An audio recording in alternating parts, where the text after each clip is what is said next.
और बस जियो ड्रामा मन मर्जियाँ बन चुका है बहुत ही ज़्यादा इंटरेस्टिंग। उसके नेक्स्ट एपिसोड में हमें दिखाया जाएगा कि मंजा के सारे कार्ड ब्लॉक होने के बाद मंजा जो होते हैं वो जाके ऑफिस में बैठ जाती है। जैसे ही ऑफिस बैठती है तो वहाँ पे आ जाता है मैनेजर। वो कहता है कि आपको यहाँ से जाना पड़ेगा, अगर आप यहाँ से ना गई तो मैं मैनेजर को, मैं सिक्योरिटी गार्ड को बुला लूँगा, फिर आपको धक्के देके यहाँ से बाहर निकाला जाएगा। इस पर मंजा जो होती है वो कहती है कि तुम्हें पता है मैं कौन हूँ, मैं शुजा की बीवी हूँ, जितनी शुजा की प्रॉपर्टी है उस सब पे मेरा हक है, चाहे वो घर हो या ऑफिस हो, और मैं यहाँ पे आ सकती हूँ, मुझे तुम्हारा बाप यहाँ से नहीं निकाल सकता, और तुम जो हो तुम्हारी तो नौकरी 1 मिनट में मैं ख़त्म करवा सकती हूँ। इस पर जो होता है मैनेजर वो कहता है कि मैडम आपको यहाँ से जाना पड़ेगा, वरना हम लोग सिक्योरिटी गार्ड को बुला लेंगे और फिर वो आपको वो धक्के देके यहाँ से बाहर निकालेगा। इस पर जो होती है मंचा बहुत ज़्यादा गुस्से में आ जाती है।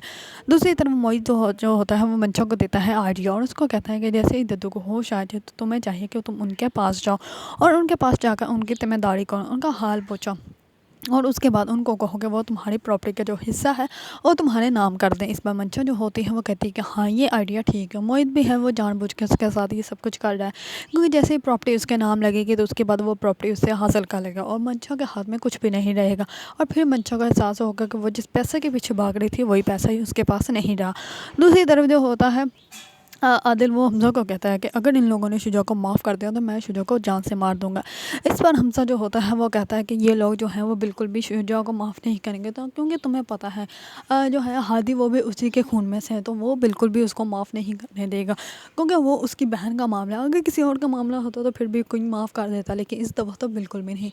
दूसरी तरफ शुजा जो होता है वो पुलिस वालों को कहता है कि मेरे ये राइट्स नहीं है कि आप लोग मेरे साथ ऐसे ट्रीट करो, मुझे कॉल करवाओ, मैंने अपने वकील को बुलवाना है। इस पर जो होता है पुलिस वाले वो कहते हैं कि तुम्हें जब लोगों को खून करते होते हो तब तुम लोगों को अपने राइट्स नहीं पता होता कि ये राइट्स हैं या नहीं है। इसमें जो होता है शुजा वो कहता है कि मैंने किसी को नहीं मारा और ये सब कुछ साजिश है मेरे खिलाफ, सब लोग मेरे खिलाफ इल्ज़ाम लगा रहे हैं। इतने में आ जाता है शुजा का वकील और शुजा का वकील आकर उसको कहता है कि मैं तुम्हें यहाँ से नहीं निकाल सकता, क्योंकि ये केस तुम्हारे दद्दू ने तुम्हारे खिलाफ किया करवाया है और तुम्हारी पूरी फैमिली जो है वो भी तुम्हारे खिलाफ है, इसी वजह से मैं तुम्हें यहाँ से नहीं निकाल सकता। इस पर जो होता है शुजा उसके तो पाँव के नीचे से ज़मीन ही निकल जाती है और वो कहता है कि कुछ ना कुछ करो लेकिन मुझे यहाँ से बाहर निकालो, मैं यहाँ पे और ज़्यादा देर अरसा नहीं रह सकता, मेरा यहाँ पे दम घुटता है।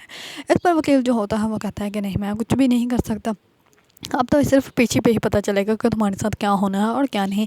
इस पर जो होता है शुजा वो बहुत ज़्यादा अपीदा हो जाता है। दूसरी तरफ आ जाती है दद्दू को होश, लेकिन मंचा के खिलाफ जो होगा वो दद्दू उसको प्रॉपर्टी का हिस्सा तो देंगे लेकिन इतना नहीं देंगे कि जिस पे वो अय्याशी कर सकते, वो सिर्फ अपना गुजारा ही कर सकेगी। अगर आप लोगों को ड्रामा मन मर्जियाँ पसंद है और इसके बारे में न्यू न्यू अपडेट जानना चाहते हैं तो मेरे चैनल को लाइक कमेंट एंड सब्सक्राइब करना मत भूलिएगा।